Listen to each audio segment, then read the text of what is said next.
Okay, part 2. Time to set up the project and the scene. So I've created a new project and imported the textures from the previous step. We have the default camera.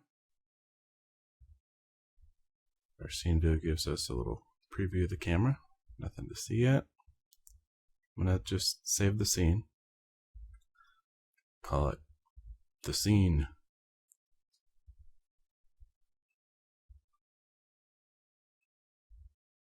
Alright, let's just take a look at our assets.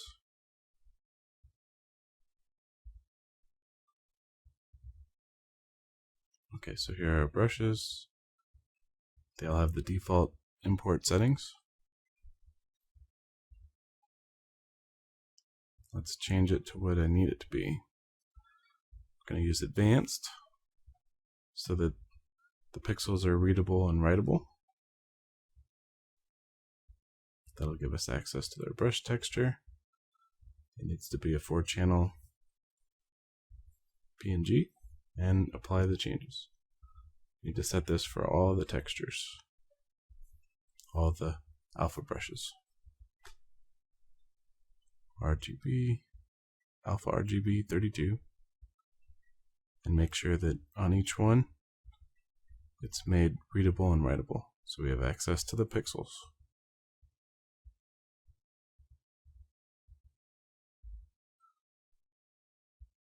And as I make the changes, as soon as I switch to the next texture, I get a pop-up that says apply the changes. Click apply.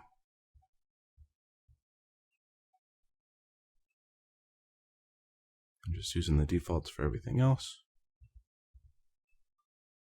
32-bit alpha RGB channel. Alright, here's our little test texture. This one could be RGB. It's not actually going to be used in the compiled scene, but yeah, just make it consistent. Alright, now I'm going to save the project and save the scene. Alright, so we have our assets, texture assets, in the right format. We'll need our canvas and our texture planes now.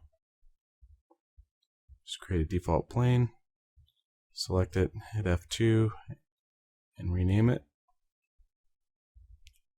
But first, I'm going to set the canvas size to be the same as the web player size, which is 1024 by 768.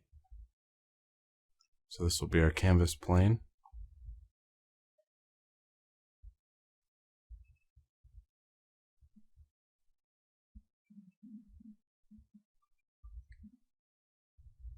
Need one more plane for the brush overlay.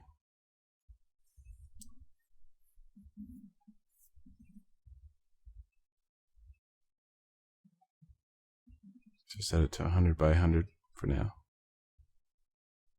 So I'm using scales that'll match the screen space, just for convenience, to make the code look a little cleaner. I'm going to make the camera orthographic. That way it's the same size no matter how high it is. Just set a default height of 100.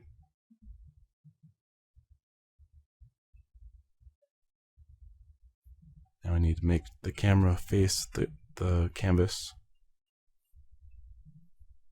plane. I want to zero the camera. Change the rotation. No, that should be 90. Positive 90.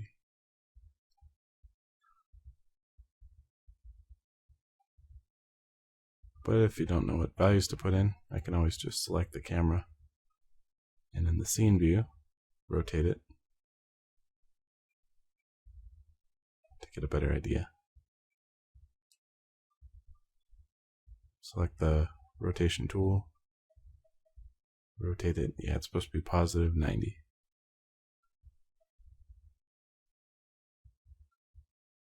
Now it's looking down.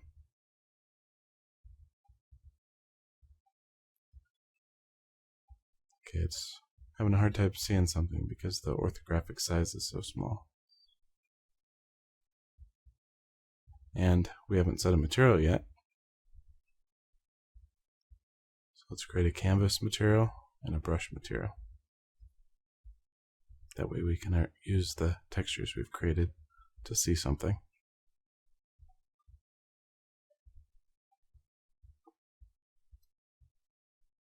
Okay, need to link the textures to the materials.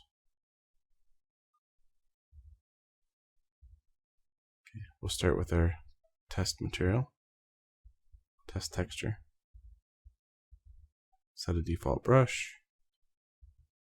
Pick a shader that uses the alpha channel, something transparent, transparent diffuse. Built-in shader. It's good. Same thing for the canvas material, transparent diffuse. To be able to see this change, we have to apply the material to the brush plane and the canvas plane. Select the brush material for the brush overlay. And for the canvas overlay, we need the canvas material. Alright. That's better. Now we should be able to see something in our camera.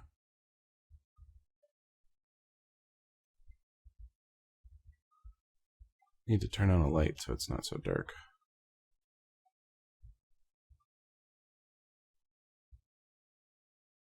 It's a directional light, just aim it down. Same as the camera, straight down, 90. It's better. Select the camera. We just see white because it's centered in the middle on that brush texture. So let's change the orthographic size so that we can see more.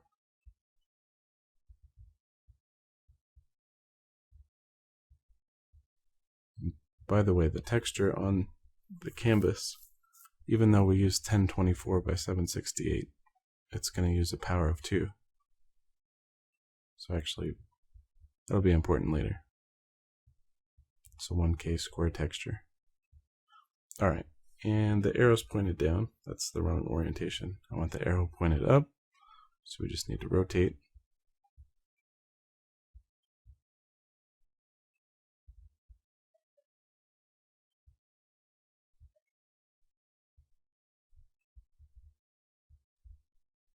But first, just get the exact orthographic size so I don't see any of the blue border. Here we go, 180. Okay, now our camera has the right orientation.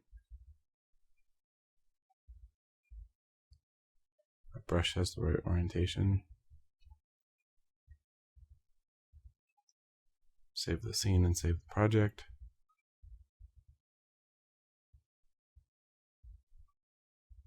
Set the aspect ratio to what I want the web player to be, 1024 by 768.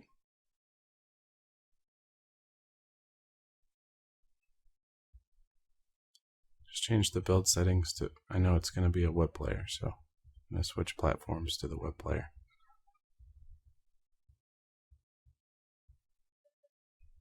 And edit the inspector project settings for the player.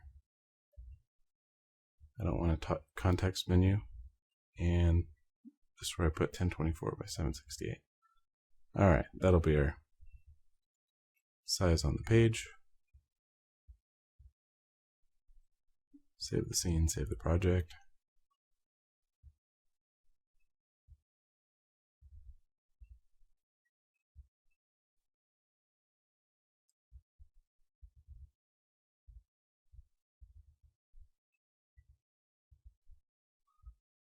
Set the canvas texture on the canvas material now that I'm done with that test.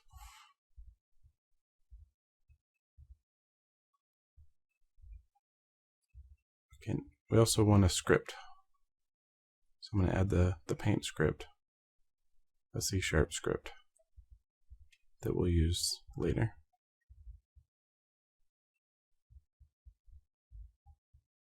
Sync the MonoDevelop project so that it updates the project file. Now I prefer Visual Studio, but you can use MonoDevelop. Reload the scene. And I need to make sure that the class name matches the file name. So it should be PaintScript. And just gonna clear out this stuff. Alphabetize my using statements.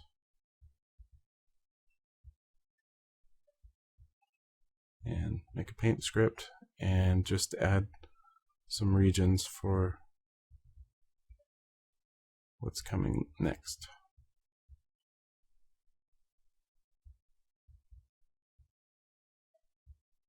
Alright, so we'll have 3 sections: the GUI stuff, the overlay stuff, and the painting stuff.